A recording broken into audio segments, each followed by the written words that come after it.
नमस्कार दोस्तों, स्वागत है आप सभी का आपके अपने YouTube channel Dhanraj short hand academy steno classes में। दोस्तों, आज का हमारा टॉपिक है जनसत्ता संपादकीय बढ़ता खतरा।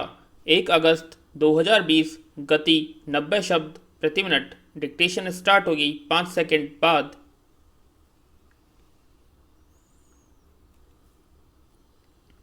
स्टार्ट। भारत में कोरोना के मरीजों की तादाद जिस तेजी से बढ़ रही है वह अब गंभीर चिंता का विषय इसलिए ज़्यादा है कि कहीं यह महामारी सामुदायिक प्रसार का रूप तो नहीं ले चुकी है। पिछले कुछ दिनों से रोजाना 50,000 से ज़्यादा संक्रमित सामने आ रहे थे। अब यह आंकड़ा 55,000 से ऊपर निकल चुका है। देश में कोरोना संक्रमितों की संख्या 16 लाख के पार जा चुकी है और करीब 35,000 लोग मारे जा चुके हैं। आने वाले दिनों में ये आंकड़े बढ़ते रहेंगे। फिलहाल इस संभावना से इनकार नहीं किया जा सकता।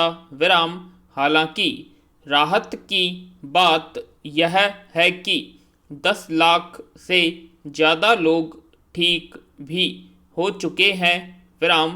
इस बीच देश की राजधानी दिल्ली में अब हालात काबू में होने के दावे किए जा रहे हैं और संक्रमितों के ठीक होने की दर में आशातीत वृद्धि देखने को मिली है।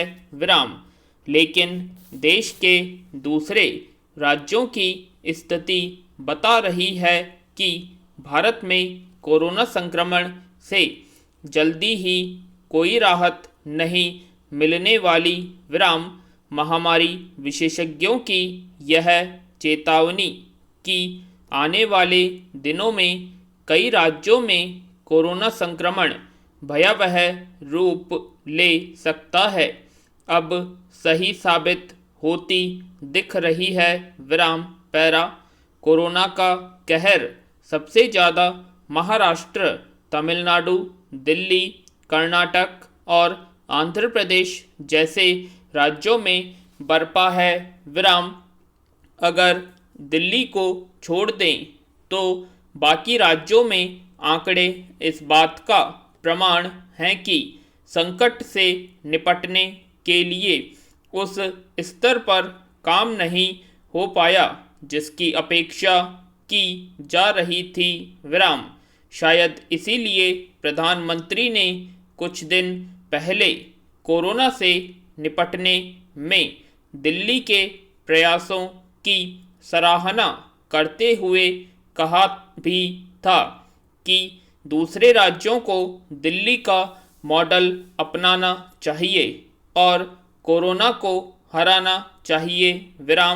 लेकिन महाराष्ट्र में 4 लाख से ज़्यादा और तमिलनाडु में 2.5 लाख के करीब संक्रमितों का पाया जाना बता रहा है कि इन राज्यों में सरकार से लेकर जनता के स्तर तक पर बचाव के प्रयासों में कहीं न कहीं खामियां रही हैं। कर्नाटक और आंध्र प्रदेश में भी संक्रमितों की संख्या 1 लाख से ज़्यादा हो चुकी है। हाल में कर्नाटक की राजधानी बंगलुरु के एक कोविड अस्पताल से 3,500 मरीजों का गायब हो जाना बताता है कि सरकारी अस्पतालों में किस तरह से संक्रमितों का इलाज और निगरानी हो रही होगी। इसमें कोई संदेह नहीं कि मरीजों की संख्या बढ़ने का बड़ा कारण जांच में आई तेजी है। अब तक 1 करोड़ से ज़्यादा लोगों की जांच हो चुकी है और इस वक्त रोजाना 5 लाख से ज़्यादा लोगों की जांच हो रही है। विराम।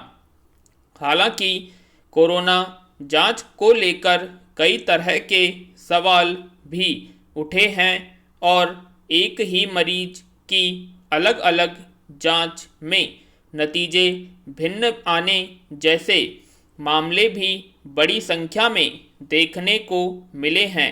विराम। इसके अलावा पृथकवास केंद्रों में जिस तरह की यातना भरी स्थितियों से लोगों को गुजरना पड़ रहा है, उस खौफ की वजह से भी कई लोग कोरोना जांच कराने से बच रहे हैं। विराम। इसलिए सबसे ज़्यादा जोर सही जांच पर होना चाहिए। विराम। केंद्र सरकार यह तो स्पष्ट कर चुकी है कि भारत जैसी विशाल आबादी वाले देश में संक्रमण से लड़ने के लिए लोगों में प्रतिरोधक क्षमता, हार्ड इम्यूनिटी विकसित हो पाना तब तक संभव नहीं है जब तक कि कोरोना का टीका नहीं आ जाता। विराम। सरकार कोरोना महामारी के सामुदायिक प्रसार की बात को खारिज करती आई है, लेकिन बीमारी का दायरा जिस तेजी से फैल रहा है उसमें इस खतरे से कैसे इनकार किया जा सकता है। पूर्ण विराम। तो कैसी लगी आप सभी को डिक्टेशन कमेंट बॉक्स में कमेंट करें और अगर अभी तक आपने हमारे चैनल को सब्सक्राइब नहीं किया है तो सब्सक्राइब कर लें और वीडियो को लाइक और शेयर करना ना भूलें। धन्यवाद।